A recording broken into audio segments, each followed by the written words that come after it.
kind of excitement. I mean, he tried to kick in the end zone for a single point. Smart move. Then he got another play. Mike Morreale, great catch. Now he's not going to kick it this time. What's he going to do? He's going to pitch it. Another adaptation. This one results in a touchdown. We've seen it all today. Cats pulling out their bag of tricks on the punt. The ball bounced off the goalpost, and the Cats were pinned on their own too, but John Raposo was called for no yards, a 15-yard penalty, and some breathing space for Hamilton. Danny McManus looks right, then goes left.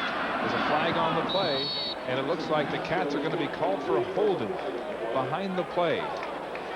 And that is indeed the call, Mark. Dave Hack, number 68, the second-year man out of Maryland. Well, we haven't mentioned Demetrius Maxey at all today, but on that occasion, Dave Hack... Holding. Hamilton, number 64. Penalties decline. Second down. Was attempting to block him, and they had to put an old clamp on the jersey there. There's Demetrius Maxey, who gave Danny McManus fits in that 42-6 drubbing 2 weeks ago at the Skydome, but he has not been a factor in this game so far. The retooled Hamilton offensive line has done an excellent job today of giving Danny time. Here's the official attendance for this game here at Iberlin, 30,065. 30,065 beyond capacity for this Labor Day Classic. Across the middle, Darren Flutie stretching out in traffic before Lester Brown drills him, and he can't hold on. Nice job again by the offensive line of Hamilton to hold him out, give Danny option to check off 3 receivers. Finally sees Darren Flutie coming across the middle. He's looking to the right. He throws right down the middle here. Darren Flutie is trying to get it, stretches out, and it was Lester Smith, though. He heard footsteps. Well, he heard footsteps. He also knew that if he would have caught this, I think Lester Smith would have buried him. Out of the corner of his eye, he could see that coming right there. And so the Cats are in a punting situation with Osbaldiston in the shadow of his own goalpost, standing on the 2-yard line.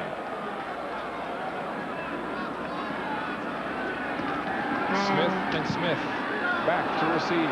Steve Smith takes it on the run at the 50, loses his footing and falls at about the Hamilton 45-yard. So a short field to start this Argo offensive series. And I'll tell you, one of the things that's very important right now for Hamilton is knowing that you're going into the wind right now, that they have got to keep Toronto off the scoreboard as much as possible right now, because they have the win in the 4th quarter.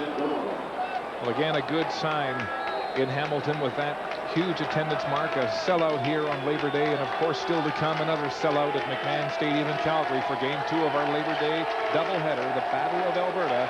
The Stamps and the Eskimos still to come. David Archer will start for Edmonton. Garcia will get the nod for Calgary. Here's Bell on the Hamilton 45. Time, close coverage. Reggie Love puts the lock on the pinball, and it's a short gain for Toronto. And Hamilton's defensive backs are doing a really good job. Reggie Love has kind of got the assignment of covering whoever comes out of the backfield. On that particular play, he's got pinball. Pinball just tries to slide out like he does against so many other teams, but Reggie's right there to limit the game. Kerwin Bell hides himself on his composure, his ability to read defenses. He said that last year Doug Flutie liked predetermined pass routes. This year they're going with options. The receivers often have 3 options on each pass route, and he's got to be on the same page. Here's Bell rolling. Wide open is Nigel Williams. And he's tripped up by Tiggle, but not before he gets to the Hamilton 26, 27-yard line. A nice job, as you said, and especially with the number of options that Kerwin Bell has with each receiver running the route. You see all 3 of the receivers, Mitchell and Mazzotti, run deep. Nigel Williams runs and comes back to the ball. They drop him off. You can see him coming back to the ball right now. Beautiful job of coming back to the football and turning it up and getting the yards. First down, Argos. Ball on the Hamilton 27. Bell going deep down the sideline. The mix-up there as Mazzotti decided to come back to the ball, and there was nobody waiting for that errant pass. Eric Carter with coverage. And you can start to see a little frustration on Kerwin Bell's face right there. He's not happy with the way things are going. I think after the 42-6 shellacking they gave Hamilton, he was expecting a little bit more success. But I think you got to give credit to the defensive backs in Hamilton, especially the corners, doing an excellent job on the receivers. Joe Monfort has been giving Matthews offense trouble because he often keeps only 5 men in the block, and that means that Joe Monfort knows he's only got to beat that tackle. And when you've got a quarterback who's not very mobile, you can come inside, you can come outside, you can give the tackle fits. Here's Montfort. Bell rolling left. Time across the middle. Williams has got it. Nice job by Kerwin Bell. Nice job by Williams finding the opening, sitting in the spot behind the linebacker in front of the safety. Just a great job of pitch and catch right there and knowing where the receiver is going to be. You see Kerwin Bell is going to his left. He's rolling. He's looking for him all the way. He checks him off. You see him right there. He's over the linebacker and right in front of Steinhauer, Orlando Steinhauer, number 22. Nigel Williams, the Hamilton Hurricanes junior product, here having a field day in the second half on this Hamilton secondary. First down Argos, ball now at the Hamilton 13. Here comes Montfort. Sack!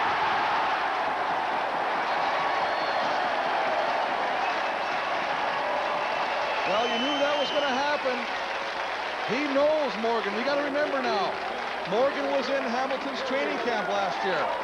And Montfort had plenty of opportunity to do one-on-one pass rush against him. You can see him coming right now. Kerwin does not even see him. It's from the blind side. Bam! Did he get a jump on Morgan? Morgan was barely out of his stance when Montfort was in the backfield. Well, that's 2 for Montfort today. That makes 13 for Montfort on the season, the league leader. And look at this. The Argos with great protection last year with 11 sacks at this time now 31. But of course Doug Fluty's mobility a factor there. Here's Bell with time across the middle. Walters is all over Pinball Clemens, but there's no call.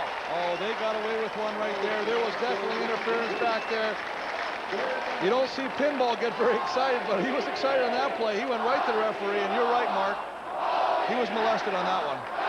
Kyle Walters was all over Mike Pinball Clemens, draped all over his back, knocked him before the ball got there, but there's no call. You can see him right here in the bottom of the screen. He's right there. He hits him, doesn't allow him a chance to catch the ball.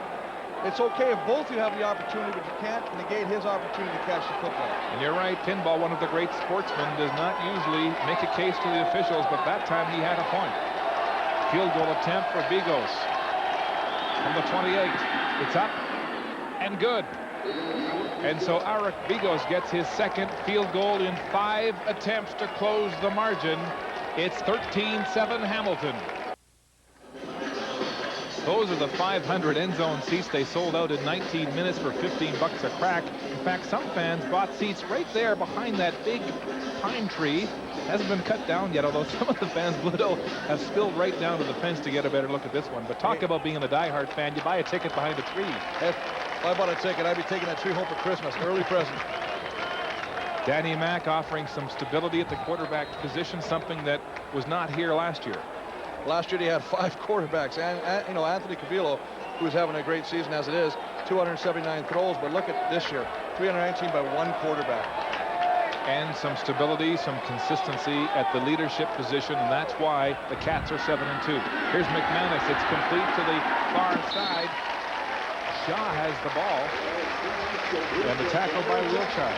And talking to Cody Ledbetter before the game, the 3rd-string quarterback, he said, you know what the nicest surprise was getting this Trevor Shaw kid out of BC. He says, not only did he pick it up within 3 or 4 days of practice, but he says he's got great hands and great concentration. 6'3", 215. Looks like he's cut from the same mold as Mike Moriali at 6'3", 210. So 2 big targets at the slot back position for the Cats, who are, of course, going without running back Ronald Williams, who tore his quadricep muscle in the first half. Archie Amerson, the lone running back in the offense, and he's quickly brought down by Todrick McIntosh for a short game. Trying to run a little counter play here, change it up a little bit. They've been throwing the ball so much. But backside, Todrick McIntosh reads it, just falls it down the line of scrimmage and makes the play. We talk about stability. Here's another improvement the Tiger Cats have made this year. They're averaging 1 touchdown more per game on offense, and on defense, their points against have been cut from 30.5 to 17, virtually cut in half. And right now they've held the Argos to just 7 late in the 3rd quarter. Shotgun, and there's a flag on the play. Bonner may have jumped the gun there to be offside. Yeah, Bonner watched Trevor Shaw release. He was just moving around, jumped the gun, tried to get in his face. Offside. Toronto number 10. 2nd down repeated.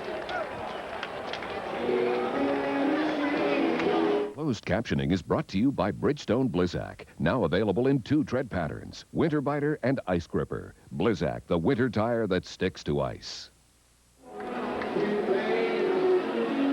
Big break for the Tiger Cats. The 5-yard penalty makes it second and about 3.5 at center field for Danny Mac and the Cats.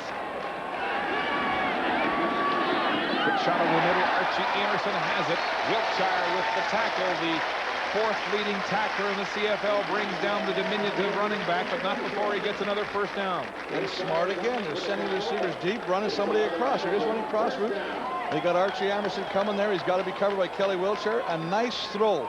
Let's give Danny credit. He's been taking some heat for the last couple weeks, not throwing on the money. He threw this one on the money. McManus now on the move. First down, Hamilton at the Toronto 43-yard line. Going into the wind here in the 3rd quarter. The Cats will have the wind at their backs in the 4th. McManus back in the shotgun, grabs a high snap over the middle to Darren Flutie. He's got it.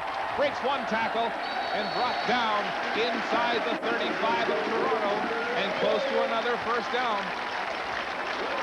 And I think Lester Smith, again, the man trying to make the tackle, jammed his head or his shoulder, and he's down again. He's slow to get up. You watch the pass rush right here. Wiltshire coming off the corner. Danny Mac gets it away quickly. Darren Flutie slanting across the middle. There you see Lester Smith with the tackling attempt. I think he jammed his neck again. Maurice Miller coming off the defensive line to make the tackle on Darren Flutie as Lester Smith gets some attention. 2 shots to his head in this game, up to the neck area. Yeah, and that's something you don't like to see, especially, the first one you may be dazed or something, but whenever you jam it, it doesn't take much to re-injure it right now. They're going to have to take a look at it. Well, they attend to Lester Smith. We'll take another look at this completion by McManus. He's now 21 of 30 for 199 yards, no touchdowns, no interceptions. But he's spreading the ball around nice, and that's what I like. He's going to Flutie, he's going to Morreale, he's going to Griggs, he's going to Amerson. He's hitting all receivers in different parts of the field, and you can feel that he really is getting into a rhythm right now. Now get a 28-point fall checkup, plus oil, lube, and filter, tire rotation, and a free jug of washer fluid, all for just $29.95. Only at Canadian Tire.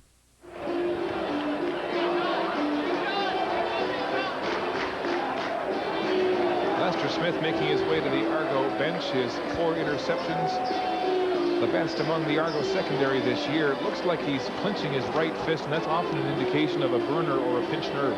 Well, most definitely, and that's one thing you don't like to see. And they're going to put some ice on it right now. Take a look at it, and they're really going to have to evaluate whether they can afford to put him in and risk further injury and maybe have him miss some games down the road.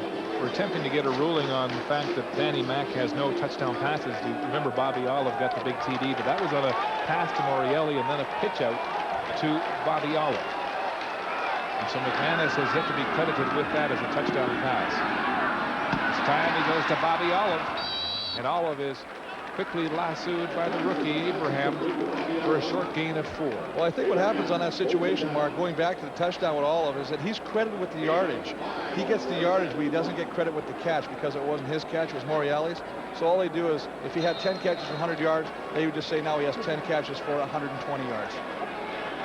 Doesn't matter how you get there. They got there. They've got the only touchdown of this football game and a 13-7 lead. Hamilton threatening now as they move deep into Argo territory. There's a bad snap over McManus's head. He's got the ball, gets rid of it, and a completion. Oh, just out of the hands of Flutie, but it was well shy of first down territory. Heads up play by Danny McManus, and there's a threatening scoring drive nullified by a snapper's mistake.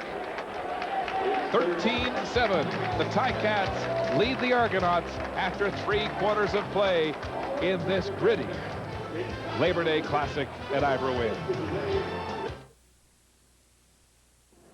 Back in Hamilton, this was the scene just moments ago as Ticats center Carl Coulter was clearly agitated after making that bad snap over the head of Danny McManus. Now, we've talked about earlier in the broadcast, there he is throwing his helmet, that Coulter sweats profusely and that McManus has actually had trouble with sweaty balls trying to hold on to them when he gets the snap from the center.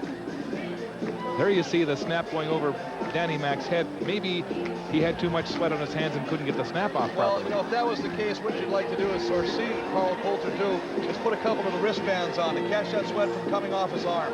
Right now, I saw he had his hands, you can see, he had his hands in a bag. Now, I don't know if that's a resin bag, just to kind of keep it sticky, just so he doesn't slip off the ball. But he's putting new Pro Wrap on. That's Pro Wrap right there. Well, you can see I mean, everybody sweats in a pro football game, but he really sweats, and it's been a problem for both he and quarterback Danny McManus. There's Osbaldiston from the 33. He's been simply perfect in this game. Another one, 3 in a row for the Oz. And the Cats extend their lead, 16-7.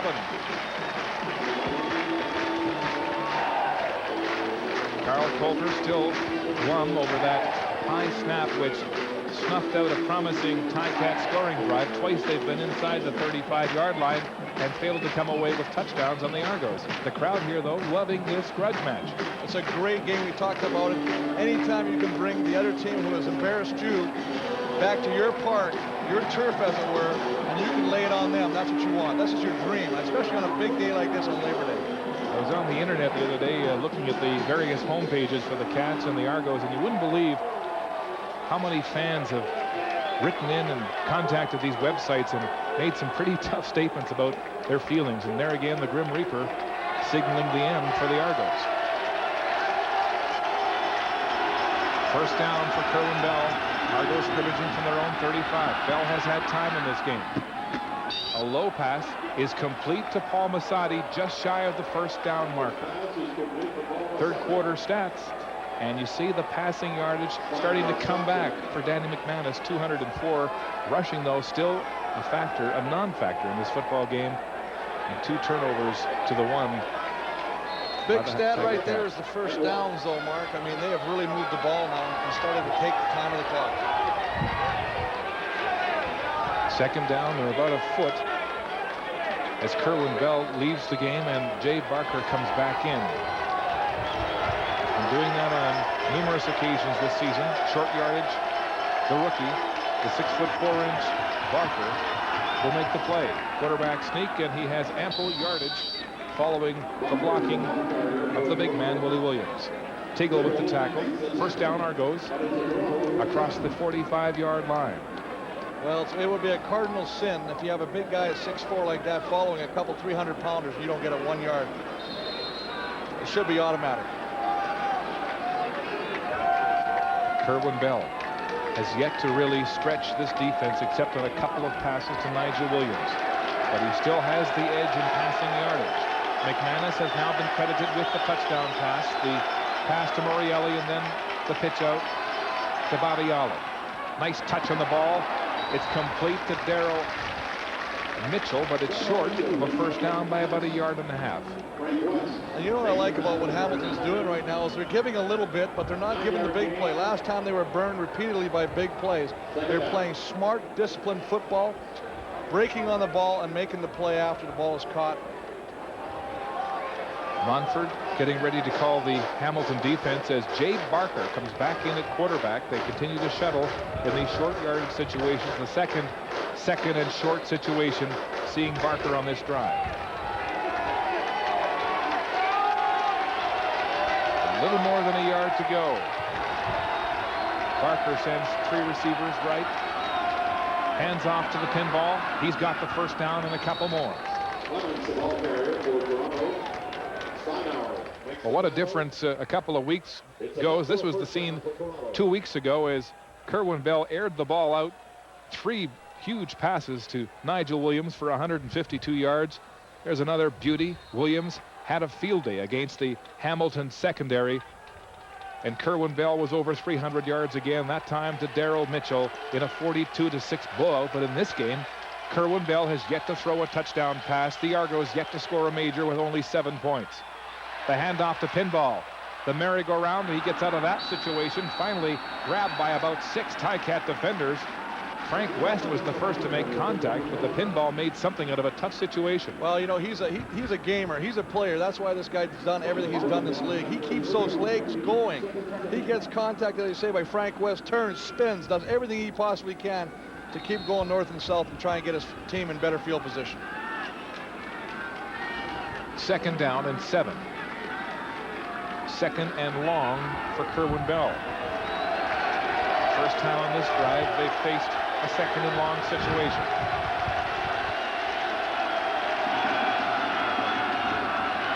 Bell flushed from the pocket, sack. It's Montford again. His 3rd sack of the game. Well, the biggest thing they're doing right now they're playing with Toronto's offensive line. The offensive line is looking at each other. They're talking to each other. They got some questions. They're running stunts now. That's his 3rd sack of the day by Munford. But what he does, if you can see what, he'll come across and he'll come around, and you'll see him coming around in your screen right now. There he comes. There's Gonzalo. There's Munford coming around from the outside. Makes a great job, picks the offensive lineman and finds an opening. You can see him at the bottom of your screen here, running a stunt, coming around to the opening. Doesn't get picked up by Jude St. John. There's an example. We talked about Montford going inside and out.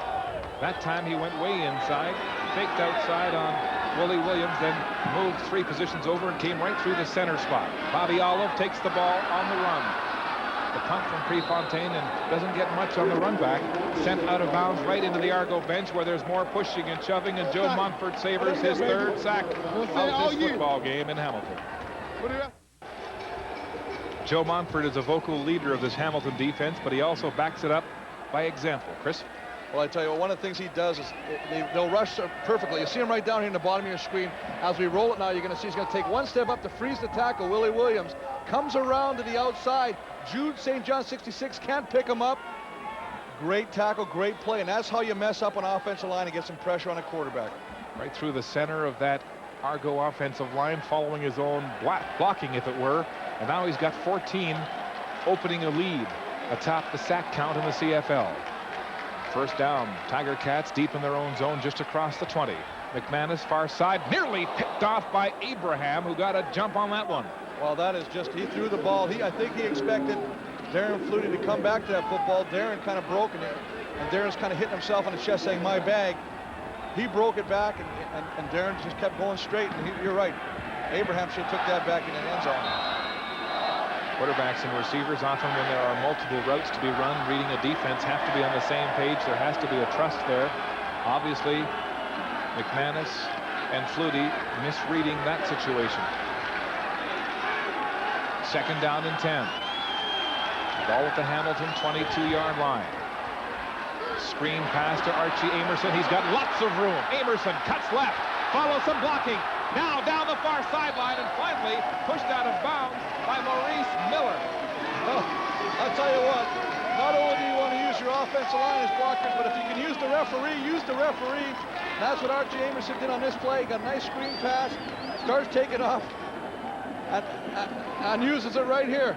You can see the referee right there. Look out, O'Shea. Picks up O'Shea. Hey, you got to have a little luck sometimes. Maybe, we got to find out the birthplace of that referee. Jermaine Haley and Maurice Miller finally chasing Amerson out of touch, coming all the way from the defensive line position on that play.